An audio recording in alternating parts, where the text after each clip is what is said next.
بسم اللہ الرحمن الرحیم۔ مدینہ مدینہ۔ اللہ تعالی ہمیں مکہ اور مدینہ منورہ سے سچی محبت عطا فرمائے، پکی محبت، اصلی محبت، والہانہ محبت۔ حضرت آقا مدنی صلی اللہ علیہ وسلم نے دعا فرمائی تھی، اللہم حبب الینا المدینہ کحبنا مکہ او اشد۔ یا اللہ مدینہ کو ہمارے لیے محبوب فرما دے جس طرح کہ مکہ کو آپ نے ہمارے لیے محبوب فرمایا ہے یا اس سے بھی زیادہ۔ مدینہ مدینہ، محبت محبت۔ آئیے اسی مبارک دعا کو بنیاد بنا کر ہم بھی مانگ لیں، اللہم حبب الینا المکہ والمدینہ۔ آج محبت کی بہت کمی ہے، دلوں پر کفرستانوں کا رعب اور عشق سوار ہے۔ مکہ اور مدینہ سے حقیقی محبت اور تعلق نصیب ہو گیا تو ہمارے بہت سے مسائل حل ہو جائیں گے، ہمارے بہت سے امراض دور ہو جائیں گے۔ مدینہ مدینہ۔ مدینہ منورہ ملک حجاز کا ایک آباد شہر ہے۔ اس شہر کی تاریخ 3000 سال پرانی ہے۔ حضور اقدس صلی اللہ علیہ وسلم کی اس شہر میں تشریف آوری سے پہلے اس کا نام یثرب مشہور تھا۔ آپ صلی اللہ علیہ وسلم نے نام تبدیل فرما دیا اور ساتھ یہ اعلان بھی فرمایا کہ آئندہ اگر کسی نے اسے یثرب کہا تو وہ استغفار کرے، اور ساتھ یہ بھی فرما دیا کہ منافقین اسے یثرب کہتے ہیں۔ بہت عجیب بات ہے، منافقین کا مزاج ہر زمانے میں ایک جیسا رہتا ہے۔ دراصل عقیدہ ہی انسان کے مزاج کو بناتا ہے۔ وہ کہتے تھے اسلام تو اب آیا ہے، جبکہ پچھلے 1500 سال سے یہ یثرب تھا۔ آج بھی جگہ جگہ ایسی تحریکیں اٹھتی ہیں۔ کئی لوگ اسلام کی بجائے اپنی 3000 سالہ 5000 سالہ قومیت اور لسانیت پر فخر کرتے ہیں اور اسلام سے پہلے کے نام ڈھونڈ کر رکھنے کی کوشش کرتے ہیں۔ اس موقع پر بھی مدینہ منورہ ہماری اصلاح فرماتا ہے کہ یثرب نام پر پابندی لگ گئی۔ اسلام کے شرف کے بعد پرانی جاہلیت پر فخر کا جواز کہاں بنتا ہے؟ ہائے افسوس کہ آج کئی مسلمان حضرت آقا مدنی صلی اللہ علیہ وسلم سے کٹ کر خود کو اپنے قبل از اسلام آبا و اجداد کی طرف منسوب کر رہے ہیں۔ بے شک وہ اپنے لیے بڑی محرومی کو آواز دے رہے ہیں۔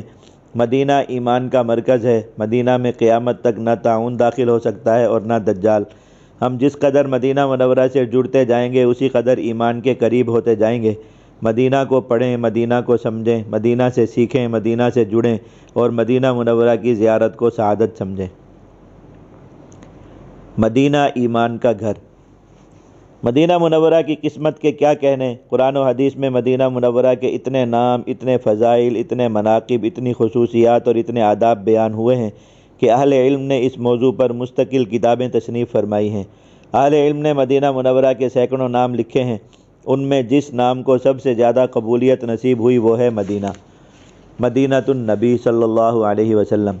مدینہ کہتے ہیں شہر کو، یعنی حضرت محبوب آقا مدنی صلی اللہ علیہ وسلم کا شہر، ورنہ اور بہت سے پیارے پیارے نام ہیں، مثلا طابہ، طیبہ، دار الایمان، دار الہجرہ، ارض الہجرہ، الدار، الدرع الحسینہ، دار السنہ، دار السلامہ، قبۃ الاسلام، ارض اللہ، اکالۃ البلدان، البارہ، دار الفتح، حرم رسول اللہ صلی اللہ علیہ وسلم، اور بہت سے نام اور ہر نام کی الگ اور حسین داستان۔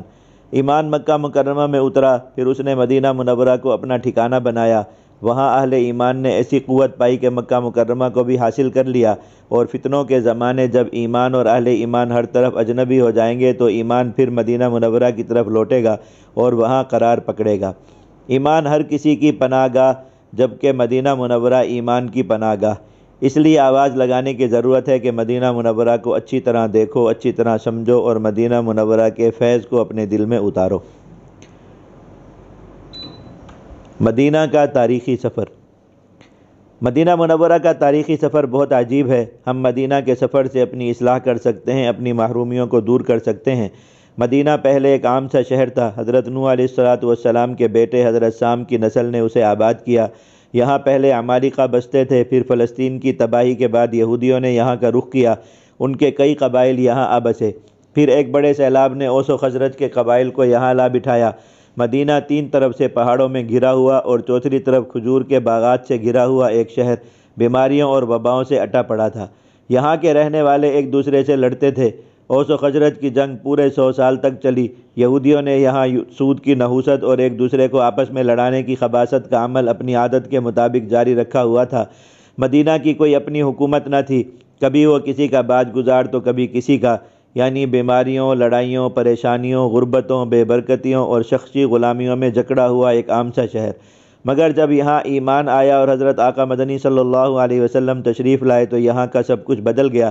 پھر وہ دن بھی آیا جب ہر کوئی اس شہر کی طرف دوڑتا تھا اور یہاں سے جاری ہونے والے احکامات کابل و افریقہ تک نافذ ہوتے تھے۔ بیماری یہاں سے بھاگ گئی، برکتوں نے یہاں ایسے ڈیرے ڈالے کہ یہاں جیسی برکت آج تک دنیا میں کہیں نہیں دیکھی گئی۔ یہاں کی زہریلی فضا ایسی صحت افزا اور خوشبودار ہوئی کہ یہاں سے وبائی بیماری کا نام و نشان مٹ گیا۔ یہاں کی جنگیں اور نفرتیں ایک دم محبت اور نصرت میں تبدیل ہو گئیں اور یہاں کی کمزوری مثالی شجاعت اور جواں مردی میں بدل گئی۔ بس یہی حال ہر انسان کا ہے۔ ہر انسان میں طرح طرح کی خامیاں، بیماریاں، کمزوریاں اور خرابیاں ہوتی ہیں، لیکن جو انسان اپنے دل کا دروازہ حضرت آقا مدنی صلی اللہ علیہ وسلم کے لیے کھول دے اور ان کے پاکیزہ، نورانی اور بابرکت طریقے کو اپنا لے، وہ انسان ایک دم بدل جاتا ہے۔ ایک نہیں کروڑوں مثالیں پیش کی جا سکتی ہیں۔ مدینہ منورہ ہمیں سمجھا رہا ہے، سکھا رہا ہے۔ وہ فرما رہا ہے کہ دیکھو میں کیا تھا اور پھر کیا بن گیا، تم بھی میری راہ پر چلو، میری طرح ایمان کے لیے، نصرت کے لیے، جہاد کے لیے، اور سب سے بڑھ کر حضرت آقا مدنی صلی اللہ علیہ وسلم کے لیے اپنے دل کے دروازے کھول لو، پھر دیکھو تم بھی کیا سے کیا بن جاؤ گے۔ مدینہ حرم محترم، با ادب، با احترام۔ مدینہ کو اللہ تعالیٰ نے اپنے سب سے محبوب نبی صلی اللہ علیہ وسلم کے لیے منتخب فرمایا۔ مدینہ بھی مکہ مکرمہ کی طرح حرم شریف ہے، بہت محترم، بہت محتشم۔ وہاں بھی حرم پاک کی ساری حرمتیں نافذ ہیں اور تا قیامت نافذ رہیں گی۔ جبریل امین علیہ السلام وہاں تشریف لاتے تھے اور وہاں آج بھی قدم قدم پر فرشتوں کی ڈیوٹیاں ہیں۔ اللہ تعالیٰ توفیق دے تو ان احادیث کو تلاش کر کے ایک بار پڑھ لیں جن میں مدینہ منورہ کے فضائل و خصوصیات کا بیان ہے۔ مدینہ منورہ حضرت آقا محمد مدنی صلی اللہ علیہ وسلم کی رہائش گاہ ہے۔ یہ فضیلت کسی اور زمین کو حاصل نہیں۔ درود و سلام کا ایک عظیم، وسیع اور عجیب نظام مدینہ منورہ کو باقی دنیا سے رابطے میں جوڑے رکھتا ہے۔ مدینہ منورہ میں کسی غیر مسلم کو رہنے کی بلکہ داخل ہونے کی اجازت نہیں ہے۔ اس پابندی کو توڑنے کے لیے عالم کفر اور عالم صہیونیت نے اب تک خزانوں کے خزانے اور فوجوں کی فوجیں برباد کر ڈالی ہیں، مگر مدینہ منورہ کے حصار کو وہ نہیں توڑ پائے۔ آخر میں دجال ایک بھرپور کوشش کرے گا، مگر اس کا پہلا لشکر ہی مدینہ کے باہر زمین میں دھنس جائے گا اور دجال مدینہ منورہ میں داخل نہیں ہو سکے گا۔ دین کے دشمن ہمیشہ مدینہ منورہ کے خلاف سازشوں میں مصروف رہتے ہیں، جبکہ امت کے خوش نصیب افراد ہر زمانے میں مدینہ منورہ کی حرمت اور حفاظت کے لیے کمر بستہ ہوتے ہیں۔ اس امت میں سے مدینہ منورہ کی کس نے کس طرح خدمت کی، یہ ایک بڑی دلکش اور حسین داستان ہے۔ مدینہ منورہ بہت ادب اور احترام کا مقام ہے۔ ہم دنیا کے کسی خطے کو مدینہ منورہ جیسا نہیں بنا سکتے۔ ہمیں تو مدینہ منورہ کا نام تک لیتے ہوئے کانپ جانا چاہیے کہ ہم اپنے عمل میں مدینہ منورہ سے کس قدر دور ہو چکے ہیں۔ ہمیں مدینہ منورہ کے نقش قدم پر چلنا تھا، مگر ہم نے اپنا رخ کس طرف پھیر رکھا ہے۔